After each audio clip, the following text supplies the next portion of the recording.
आहे सुलोचना दीदींची कशा प्रकारे श्रद्धांजली व्यक्त कराल आणि या ठिकाणी तुम्ही भेट घेतलाय कुटुंबियांशी देखील बोलणार. खरं तर नियतीलाच प्रश्न विचारावा लागेल, काय आमच्या महाराष्ट्रावर एवढा तू क्रूर झालायस, असाच प्रश्न मनात पडतो. लता दीदी आमच्यातनं गेल्या, त्यानंतर महाराष्ट्राला कला साहित्य संस्कृतीला खरा आधार राहिला होता तो आमच्या सुलोचना दीदींचाच.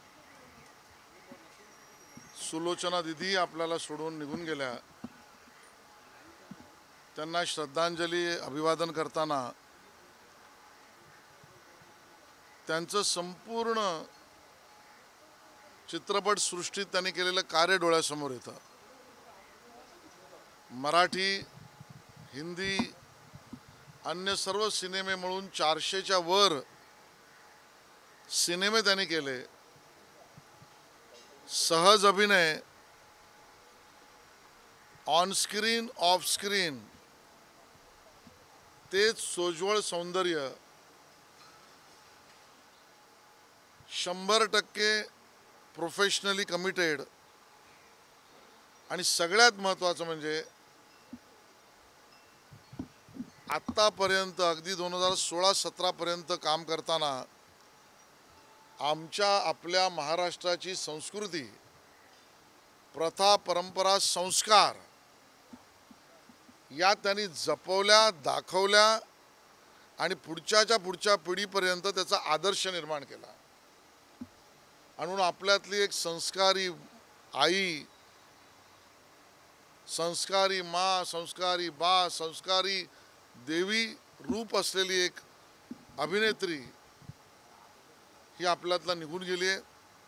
त्यांना भावपूर्ण श्रद्धांजली.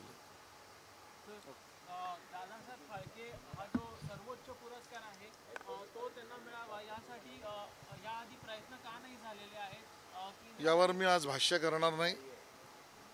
आज त्यांच्या जाण्याचंच दुःख हे आपल्या सगळ्यांना, अख्ख्या महाराष्ट्राला, अख्ख्या देशाला आहे. याबद्दल याच्यापेक्षा जास्त आज बोलणं संयुक्तिक नाही आहे.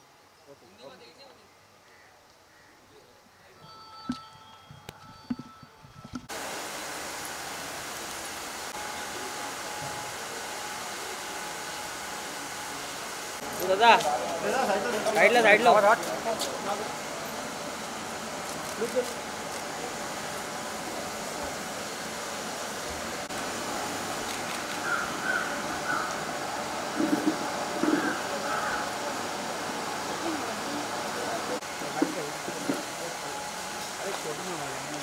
आप कैमरे पे आ जाओ.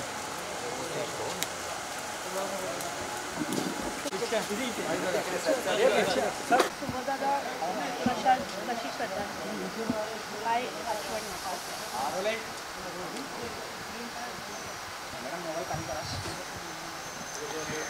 मी जेव्हापासून या क्षेत्रात काम करायचं ठरवलं तेव्हापासून आत्तापर्यंत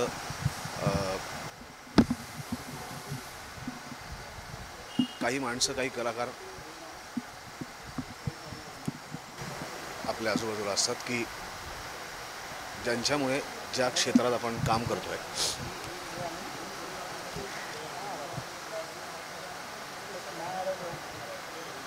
त्या क्षेत्राविषयी विश्वास वाटतो. त्या क्षेत्रातलं पावित्र्य जाणवतं की आपण ज्या क्षेत्रात काम करतोय त्या क्षेत्रात विश्वास वाटण्याजोगी माणसं आहेत, ज्यांच्याकडे पाहिल्यानंतर आयुष्यभर आपल्याला एक आधार वाटेल अशी माणसं आहेत. आपण चुकलो, पडलो, धडपडलो, जखमी झालो तरीसुद्धा आपल्याला सावरून घेणारं, आपल्याला समजवणारं, आपल्याला आधार देणारं असं कोणीतरी एक हक्काचं माणूस तिथे आहे. भले त्यांचं माझं रक्ताचं नातं नाही आहे, पण त्या या क्षेत्रात माझ्याही आधीपासून आहेत आणि अनेक वेगवेगळ्या गोष्टी, अनेक वेगवेगळे टप्पे त्यांनी पाहिलेले आहेत. त्यांच्या अनुभवातनं अनेक लोकांना त्यांनी खूप काहीतरी दिलेलं आहे आणि आता आमच्या सगळ्यांसाठी ते एक वडाचं झाड आहे की कुठे नाही मिळालं तरी त्या झाडाखाली आम्हाला नक्की सावली मिळणार आहे. तशा दिदी आमच्या सगळ्यांच्या आयुष्यात होत्या. जेव्हा त्यांना मी पहिल्यांदा भेटलो असेल बऱ्याच वर्षांपूर्वी, तेव्हापासून ते आत्तापर्यंत वेगवेगळ्या टप्प्यांवरती माझ्यासारख्या कित्येक या क्षेत्रात येणाऱ्या नवोदित कलाकारांना सातत्याने उमेद देण्याचं काम, सातत्याने त्यांच्या पाठीवरती कौतुकाची थाप मारण्याचं काम, त्यांना एक अतिशय आश्वासक सूर देण्याचं काम दीदींनी केलं आहे. अनेक घटना आहेत दीदींच्या बरोबरच्या, पण एक घटना मला अगदी आठवते की बालगंधर्व चित्रपट पाहिल्यानंतर दीदी एका कार्यक्रमात मला भेटल्या, मला जवळ बोलवलं, माझा हात हातात घेतला, डोक्यावरनं हात फिरवला आणि मला म्हणल्या, तुला द्यायचं काहीतरी. मी म्हटलं दीदी तुमचा आशीर्वाद. त्या म्हणलं नाही तू घरी आहे, मला तुला द्यायचं काहीतरी. मी घरी आलो आणि त्यांनी एक देवघरातली चांदीची घंटा आणि समई मला दिली.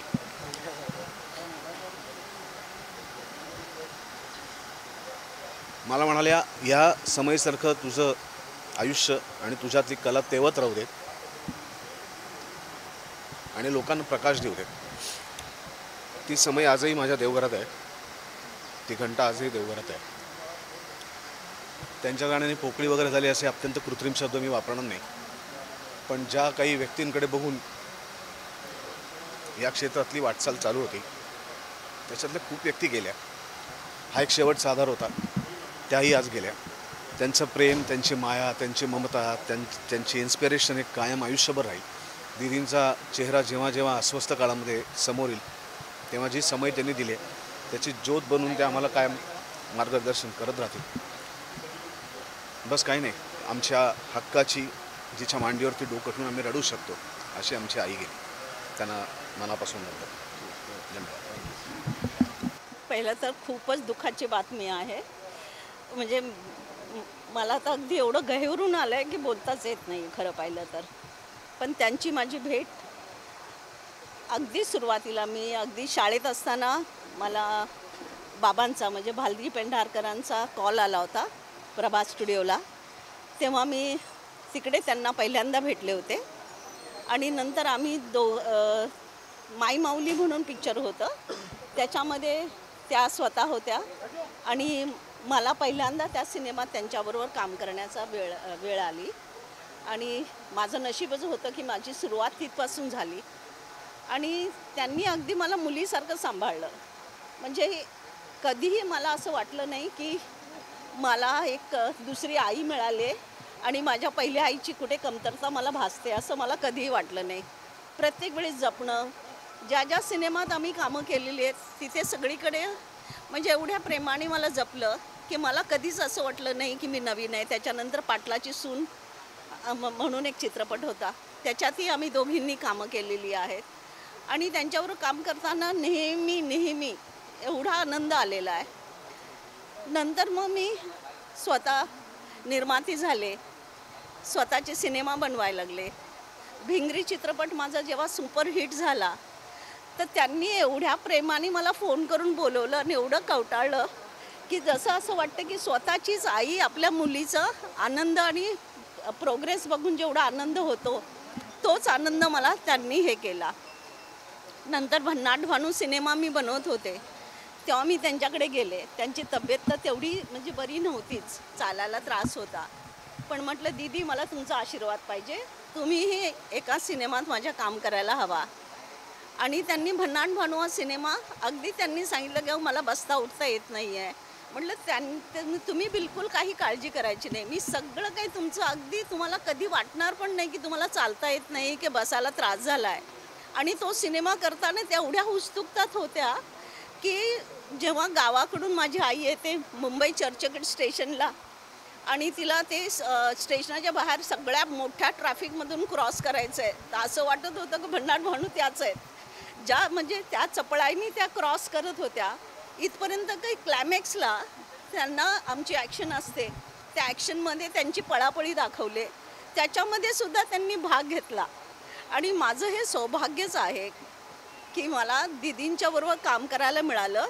आणि सगळ्यात मोठं भाग्य म्हणजे मी त्या सिनेमाचं डायरेक्शन केलं आणि एवढ्या महान व्यक्ती ज्या होत्या त्यांना मी डायरेक्ट करू शकले आणि तो सिनेमा गोल्डन जुबली झाला. हे माझं भाग्यच आहे. आणि दीदी ह्या अशा होत्या की सगळेच त्यांना दीदीच बोलायचे, पण त्यांनी सगळ्यांना आईचं प्रेम दिलं. आणि त्यांचं जाणं मला नाही वाटत नथ घातली किंवा नऊवारी नेसल्या की त्या मग वहिनी असो, बहीण असो, आई असो, असं रूप परत दिसणार नाही. मला नाही वाटत एवढं सुंदर रूप असं परत दिसणार नाही. आणि त्यांच्या जाण्याची खंत, मला असं वाटतं की आपण आनंद करूया की अशा व्यक्ती आपल्याला महाराष्ट्राला भेटल्या. धन्यवाद धन्यवाद धन्यवाद.